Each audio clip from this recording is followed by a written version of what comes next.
شروع اللہ کے نام سے جو بڑا مہربان نہایت رحم والا ہے۔ تحریک لبیک پاکستان نے سندھ میں ایسا کیا کام کیا کہ بڑے بڑوں کی چھٹی ہو گئی اور بڑے بڑے رونے پر مجبور ہوئے۔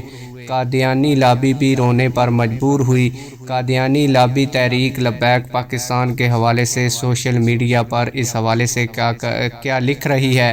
تحریک لبیک پاکستان نے سندھ میں کیسے ان لوگوں کو للکارا ہے، یہ آج کی اس ویڈیو میں آپ لوگوں کو تفصیل کے ساتھ بتاؤں گا۔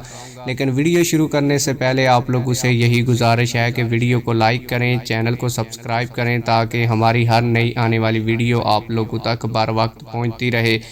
آپ لوگوں کو ویڈیو کے اینڈ میں یہ بتاؤں گا کہ تحریک لبیک پاکستان نے ایسا کیا کام کیا ہے جس کی وجہ سے قادیانی جو لابی ہے وہ رونے پر مجبور ہوئی ہے۔ اس حوالے سے قادیانی لابی کے ایک شخص شہزاد شافی، انہوں نے فیس بک پوسٹ پہ لکھا کہ مذہبی ہم آہنگی اور سندھ کے ثقافتی گڑھ مٹھی شہر کے عین مرکز کے مناظر جو کہ پچھلے کئی سال سے اس حالت میں موجود ہیں۔ ٹی ایل پی جیسے دہشت گرد گروہ سندھ بالخصوص تھرپارکر اور میرپور خاص ڈویژن میں جان بوجھ کر بٹھائے گئے ہیں تاکہ یہاں کی غیر مسلم آبادی کو مسلسل خوف میں رکھا جا سکے۔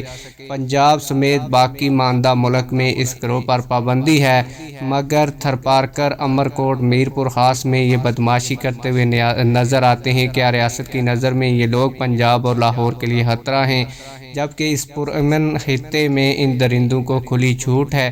یہ اس شہزاد شافی نے اپنی فیس بک پوسٹ کے اوپر لکھا اور ساتھ میں یہ تصویر شیئر کی جس میں تحریک لبیک پاکستان کی جو قیادت ہے اس کی فوٹو موجود ہے۔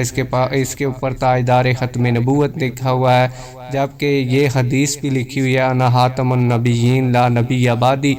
جبکہ اس علاقے میں تحریک لبیک پاکستان کے امیر پیر عمر جان سرہندی صاحب ڈٹ کر کام کر رہے ہیں۔ وہ غیر مسلم لوگوں کے اندر تبلیغ کر کے لوگوں کو مسلمان کرنے کی بھی کوشش کر رہے ہیں، جبکہ ان حلقوں کے اندر تحریک لبیک پاکستان کا کام زور و شور سے جاری ہے اور لوگ جوک در جوک تحریک لبیک پاکستان میں شامل ہو رہے ہیں۔ اسی وجہ سے قادیانی لابی کی ان جگہوں سے اور کافروں کی یہاں سے چیخیں جو صاف دکھائی دیتی ہیں۔ آپ لوگوں کی اس حوالے سے کیا رائے ہے؟ کمنٹ سیکشن میں ہمیں اپنی رائے سے ضرور آگاہ کیجیے گا۔ ملتے ہیں کسی اور ویڈیو میں۔ اللہ حافظ۔